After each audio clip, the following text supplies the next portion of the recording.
my channel, so I'm going to carry on going through your comments. So the next comment says, I completely agree with you. If the neurodiversity movement was just about promoting acceptance and calling for adjustments, then I'd be in total support of it. It's the denial of reality that alienates and upsets me, both in a dogmatic social model only early iterations of neurodiversity movement, and also the ableist versions of it becoming prominent today. Yes, that's a good way of putting it. Indeed, the neurodiversity movement, I would argue, has become very ableist. Ableist precisely because so many in the movement, remember it's a broad church, the neurodiversity movement, so this isn't speaking for every single advocate in the movement, and there'll be those in the movement who are not ableist in this way. But there is a contingent within the neurodiversity movement that's trying to say autism's not a disability, not a disorder, not an impairment, even trying to remove autism from the Diagnostic Statistical Manual of Mental Disorders, claiming that it's not a diagnosis, it shouldn't be a diagnosis, that anyone can identify with it, wanting to completely get rid of the medical model and kind of talking about it like some sort of gift or something, and that is really, really ableist. And just very, very irresponsible. So the next comment, Anna has it spot on when she says we are criticising the movement and not that our brains are different.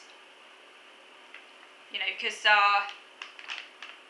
obviously, it's a biological fact, isn't it, that all brains are different, and that people should accept that. That's not, as you quite rightly say, that's not what we're criticising. We're criticising the movement, the ideological, political agenda that is the neurodiversity movement. ASAN, that's an American advocacy organisation, by the way, is an organisation that promotes self-diagnosis as valid, and for that reason I cannot take them with any sort of seriousness. I wonder how many of them have autism at all. Those who do not have autism and are not impaired should never talk over those who are. Exactly. Yes, indeed. I mean, as far as I'm concerned, if it's not an impairment, it's not autism, because that actually is part of the criteria, that you have to be clinically significantly impaired. So if it's just a difference and it's not holding you back in any way, and if you can say, I'm not disabled, it's not a big deal, you're not autistic. Yes, it's possible you might have a broader phenotype, which is to say high autistic traits. There is such a thing as a broader phenotype, and you could be, there are people in the general population who have very high levels of autistic traits and therefore might come across as, say, a bit eccentric, a bit quirky, rather different, but the difference between them and someone with actual autism is that these people are able to get by in life without any hindrance. They're not held back in any way. It might be a bit socially awkward, they might not have as many friends as many people, they might be quite happy with that, maybe they just have one or two friends, they might have very strong interests, they might get very passionate about things, they might be very detail focused, maybe they're a bit more sensitive than the average person, maybe they have more of a preference for routine than the average person. But as I say, the difference between them and someone with clinical autism is that these people are not impaired by that, they're not held back by that. They can do what they want to do, they may well have a good job, it doesn't hold them back at all. They might maybe see themselves as not quite a regular person, as a bit different to other people, and some of them maybe might want to kind of find out why they're a bit different to other people, because there is a kind of strong kind of need, I guess, as part of being human, to kind of find other people that you can kind of connect with or that you belong with. I think that's often why people like to kind of find out these things, isn't it? Like you have a Myers-Briggs indicator, and sort of personality constructs like introvert or extrovert, and so on. Of course, most people are not completely introvert, most people are not completely extrovert, only a minority of people would fall at the very extreme. But people like, as a general rule, people do like to sort of know where they fit. And I guess if you are a bit more different than the average person and a bit more quirky, you might well kind of feel a bit kind of out of place in society and want to find other people that you can fit in with. So there's been lots of books, hasn't there, like on highly sensitive personality and HSP and, you know, things like that, and introversion and things. Some of these people might actually just be introverted or HSP actually.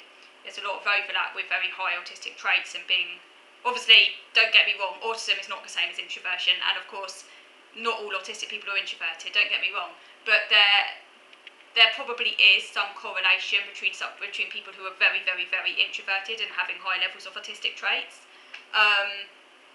But how that is different to clinical autism and how it intersects, they need to do more research into that. But yeah, so what I'm saying is some of these people may well be broader phenotype, and maybe they need to, and because of this need for people to fit in and find people like them, maybe they just need to kind of create another personality where these people feel that they can fit in, but without actually treading over people with clinical autism, because that can be harmful, because obviously clinical autism is a serious disorder, and it's really unfortunate when people who just have like quirky differences kind of claim to be autistic, like self-diagnose and stuff, which if you ask me is really wrong. I won't go into self-diagnosis now. I think self-diagnosis is particularly wrong. I mean, personally, I think self-suspecting is a lot better way of putting it. Now, if someone's actually aiming to actually get an assessment and to get on a waiting list, and they strongly suspect they're autistic, that's great, you know? Good for you, you know? I'm all for that. That's brilliant. You do you, that's great. I understand that in certain parts of the world that's not possible. I do completely get that. Like, I know in America and other parts of the world, it's not always possible to get a diagnosis because they don't have an NHS like they have in the UK. It can be very expensive. Unfortunately, you can't actually say you're autistic without a diagnosis because you're not a doctor. Like, I suspect I might have ADHD. I'm currently trying to get on an assessment to get assessed for that. Until that point, I can only say I suspect. And if I couldn't get diagnosed with ADHD, maybe I live in a country where I couldn't for whatever reason, I would just have to say it's very likely, or I strongly suspect it. It doesn't take away your struggles. People should still support you. It doesn't take away the traits you have. But you've got to remember that these conditions are not identities. They're disabilities. They're disorders. The whole point of a diagnosis is to access support. So, yeah, I'm diverging a little bit. But the ones that I really, really take issue with are those people, particularly in countries like the UK, particularly in countries like UK, where we do have a national health service, where we do have free access to healthcare, is when people start saying that they strongly sorry, I'm getting distracted, bloody phone's ringing, I have to pick up in a minute. Is when people start saying that they God, what is that doing now? Sorry. Yeah, it's just annoying. It's when people. Oh, Jesus Christ. Sorry. It's when people. It's so annoying when the phone's ringing and I don't want to have to get up because I'm in the middle of bloody. It's when people start. It's so bloody annoying. Sorry. It's when people start. I'll just have to put my hands in my ears so I can carry this conversation. I'll get distracted. It's when people start saying that they're autistic. They're not going to bother getting a diagnosis. And they know themselves. Oh, stop now. And they know themselves better than a doctor.